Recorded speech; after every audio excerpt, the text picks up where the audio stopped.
जय श्री कृष्णा।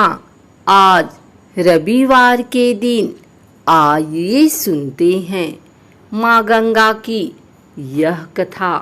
गंगा जाह्नवी और भागीरथी कहलाने वाली गंगा नदी भारत की सबसे महत्वपूर्ण नदियों में से एक है।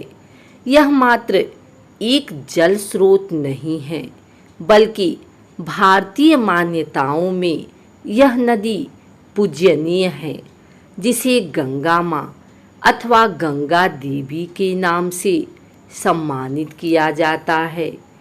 एक पौराणिक कथा के अनुसार गंगा पृथ्वी पर आने से पहले सूर्यलोक में रहती थी।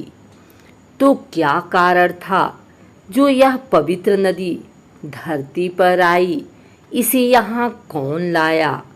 गंगा नदी के पृथ्वी लोक में आने के पीछे कई सारी लोक कथाएं प्रचलित हैं, लेकिन इस सबसे अहम एवं रोचक कथा है पुराणों में। एक पौराणिक कथा के अनुसार अति प्राचीन समय में पर्वतराज हिमालय और सुमेरु पर्वत की पुत्री मैना की अत्यंत रूपवती एवं सर्वगुण संपन्न दो कन्याएं थीं।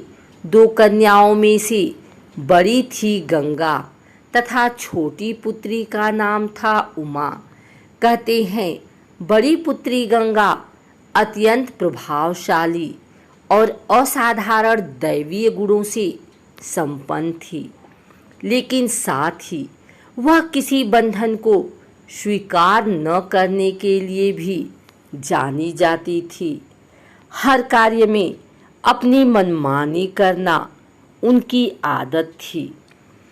हिमालय से बेहद ऊंचाई पर सूर्यलोक में रहने वाले देवताओं की दृष्टि गंगा पर पड़ी। उन्होंने उनकी असाधारण प्रतिभा को सृष्टि के कल्याण के लिए चुना और उन्हें अपने साथ स्वर्गलोक ले गए। अब पर्वतराज के पास एक ही कन्या शेष थी, उमा।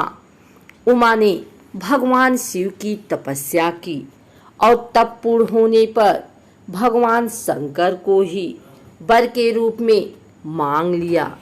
इस तरह से दोनों का विवाह संपन्न हुआ। शिव और उमा के विवाह के वर्षों बाद भी दोनों को संतान प्राप्ति ना हुई। एक दिन भगवान शिव के मन में संतान उत्पन्न करने का विचार आया। तब उनके इस विचार की सूचना सृष्टि के रचनाकार ब्रह्मा जी तक पहुंची तो उनके सहित सभी देवता चिंता में पड़ गए। उन्हें यह समझ नहीं आ रहा था कि महादेव जैसे अत्यंत तेजस्वी देव के संतान के तेज को कौन संभाल सकेगा। इसका जवाब उन्हें स्वयं भगवान शंकर के अलावा कोई नहीं दे सकता था। तो सभी अपनी पुकार लेकर उनके पास पहुंच गए। उनके कहने पर अग्नि ने यह भार ग्रहण किया और परिणाम स्वरूप अग्नि के समान महान तेजस्वी स्वामी कार्तिकेय का जन्म हुआ। देवताओं के इस षड्यंत्र से उमा के संतान होने में बाधा पड़ी तो उन्होंने क्रुद्ध होकर देवताओं को श्राप दे दिया कि भविष्य में वे कभी पिता नहीं बन सकेंगे। इस बीच सूर्यलोक में विचरण करती हुई गंगा से उमा की भेंट हुई।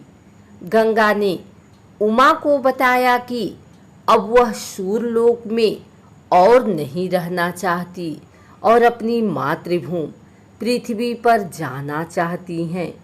जिस पर उमा ने गंगा को आश्वासन दिया कि वे भविष्य में उसकी इस प्रार्थना का कोई ना कोई समाधान अवश्य निकालेंगी।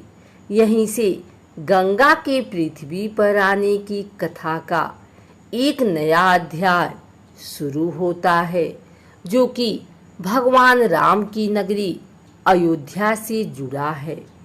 जिसे पुराणों में अयोध्यापुरी के नाम से जाना जाता था, वहाँ सगर नाम के एक राजा थे जिनकी कोई संतान नहीं थी।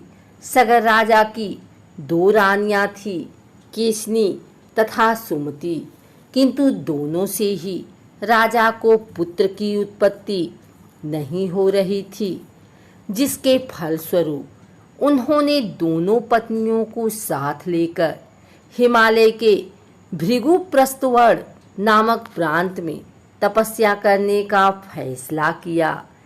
एक लंबी तपस्या के बाद महर्षि भृगु राजा और उनकी पत्नियों से प्रसन्न हुए और वरदान देने के लिए प्रकट हुए।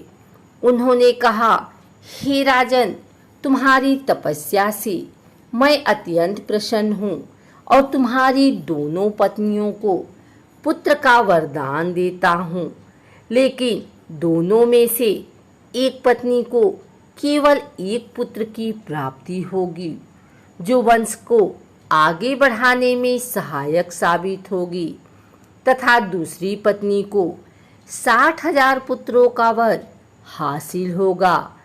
अब तुम यह फैसला कर लो कि किसे कौन सा वरदान चाहिए। इस पर राजा की पहली पत्नी केसनी ने वंश को बढ़ाने वाले एक पुत्र की कामना की और रानी सुमति ने 60,000 बलवान पुत्रों की। उचित समय पर रानी केसनी ने असमंजस नामक पुत्र को जन्म दिया। दूसरी ओर रानी सुमति के गर्भ से एक तुम्बा निकला, जिसे फोड़ने पर कई सारे छोटे छोटे पुत्र निकले, जिनकी संख्या 60,000 थी। उन सब का पालन पोषण घी के घड़ों में रखकर किया गया। समय बीतने पर सभी पुत्र बड़े हो गए। महाराज सगर का ज्येष्ठ एवं वंश को आगे बढ़ाने वाला पुत्र असमंजस बड़ा दुराचारी था। उसके कहर से सारी प्रजा परेशान थी। इसीलिए परिणाम स्वरूप राजा ने उसे नगर से बाहर कर दिया। कुछ समय बाद असमंजस के यहाँ अंशुमान नाम का एक पुत्र हुआ। वह अपने पिता से बिल्कुल विपरीत स्वभाव का था।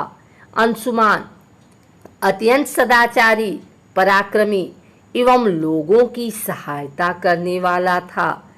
एक दिन राजा सगर ने महान अश्वमेध यज्ञ करवाने का फैसला किया, जिसके लिए उन्होंने हिमालय एवं विंध्याचल के बीच की हरी भरी भूमि को चुना और वहां एक विशाल यज्ञ मंडप का निर्माण करवाया।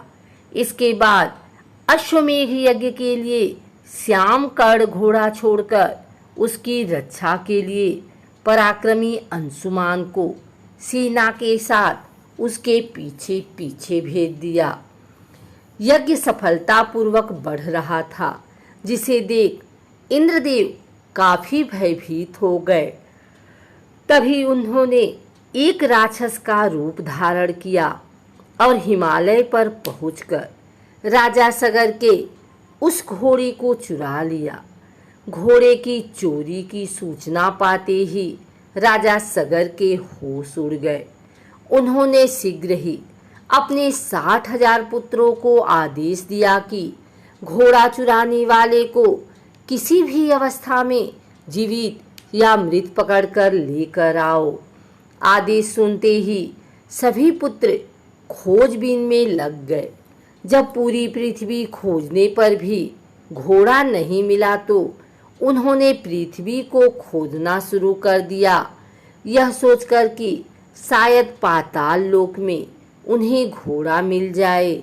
अब पाताल में घोड़े को खोजते खोजते वे सनातन वसुदेव कपिल के आश्रम में पहुंच गए।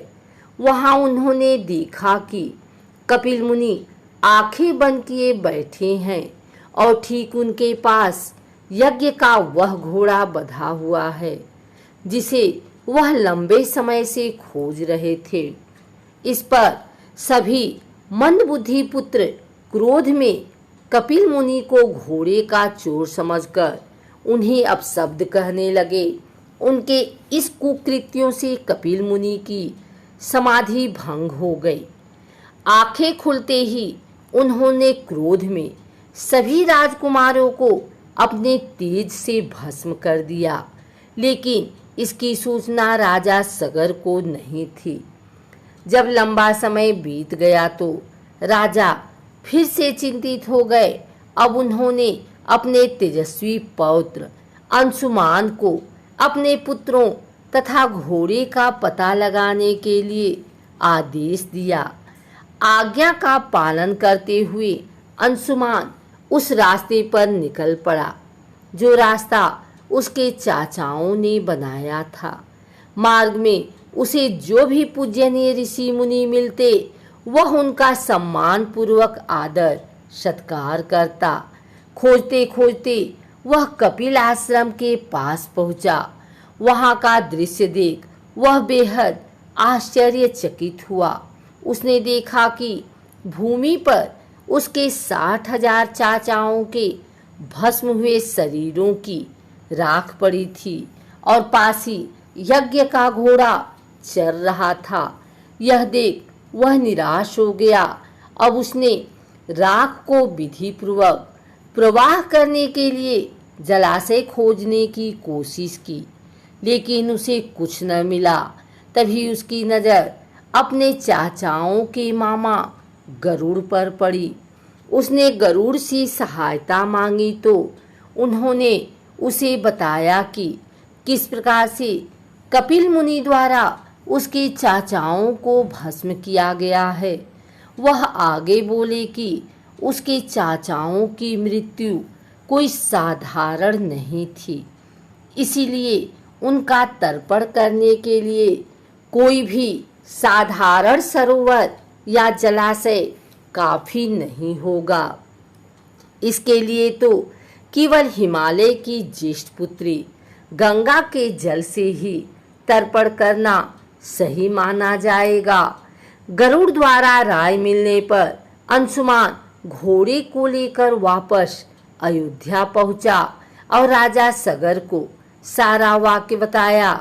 राजा काफी दुखी हुए, लेकिन अपने पुत्रों का उद्धार करने के लिए उन्होंने गंगा को पृथ्वी पर लाने का फैसला किया। लेकिन यह सब होगा कैसे, उन्हें समझ में नहीं आया। कुछ समय पश्चात महाराज सगर का देहांत हो गया, जिसके बाद अंशुमान को राजगद्दी पर बैठाया गया। आगे चलकर अंशुमान को दिलीप नामक पुत्र की प्राप्ति हुई। उसके बड़े होने पर अंशुमान ने उसे राज्य सौंप दिया और स्वयं हिमालय की गोद में जाकर गंगा को प्रसन्न करने के लिए तपस्या करने लगे। उनके लगातार परिश्रम के बाद भी उसे सफलता हासिल ना हुई और कुछ समय बाद अंशुमान का देहांत हो गया। अंशुमान की तरह ही उसके पुत्र दिलीप ने भी राज्य अपने पुत्र भगीरथ को सौंपकर गंगा को पृथ्वी पर लाने के लिए तपस्या शुरू कर दी, लेकिन उन्हें भी कोई फल हासिल न हुआ। दिलीप के बाद भगीरथ ने भी गंगा तपस्या का फैसला किया, लेकिन उनकी कोई संतान ना होने के कारण उन्होंने राज्य का भार मंत्रियों को सौंपकर हिमालय जाने का फैसला किया। उनकी कठोर तपस्या से आखिरकार भगवान ब्रह्मा प्रसन्न होकर उनके सामने प्रकट हुए और मनोवांछित फल मांगने के लिए कहा। भगीरथ ने ब्रह्मा जी से कहा, हे प्रभु, मैं आपके दर्शन से अत्यंत प्रसन्न हूँ। कृपया आप मुझे सगर के पुत्रों का उद्धार करने के लिए गंगा का जल प्रदान कर दीजिए तथा साथ ही मुझे एक संतान भी दें, ताकि इक्ष्वाकु वंश नष्ट न हो। भगीरथ की प्रार्थना सुन ब्रह्मा जी मुस्कुराए और बोले, हे वत्स, मेरे आशीर्वाद से जल्द ही तुम्हारे यहाँ एक पुत्र होगा, किंतु तुम्हारी पहली मांग गंगा का जल लेना है। यह मेरे लिए कठिन कार्य है, क्योंकि जब गंगा जी वेग के साथ पृथ्वी पर अवतरित होंगी तो उनके वेग को पृथ्वी संभाल नहीं सकेगी। ब्रह्मा जी आगे बोले, यदि गंगा के वेग को संभालने की किसी में क्षमता है तो वह है केवल महादेव जी। इसलिए तुम्हें पहले भगवान शिव को प्रसन्न करना होगा। यह बोल ब्रह्मा जी वापस ब्रह्मलोक की ओर प्रस्थान कर गए। उनके जाते ही अगले 1 वर्ष तक भगीरथ ने पैर के अंगूठे के सहारे खड़े होकर महादेव जी की तपस्या की। इस दौरान उन्होंने वायु के अलावा अन्य किसी भी चीज का ग्रहण नहीं किया। उनकी इस कठोर तपस्या से प्रसन्न होकर महादेव जी ने उन्हें दर्शन दिए और बोले, हे परम भक्त, तुम्हारी भक्ति से मैं बेहद प्रसन्न हुआ। मैं अवश्य तुम्हारी मनोकामना को पूरा करूंगा, जिसके लिए मैं अपने मस्तक पर गंगा जी को धारण करूंगा। इतना कहकर भगवान शिव वापस अपने लोक चले गए। यह सूचना जब गंगा जी तक पहुंची तो वह चिंतित हो गई, क्योंकि वह सूरलोक छोड़ कहीं जाना नहीं चाहती थी। उन्होंने योजना बनाई कि वह अपने प्रचंड वेग से शिव जी को बहाकर पाताल लोक ले जाएंगी।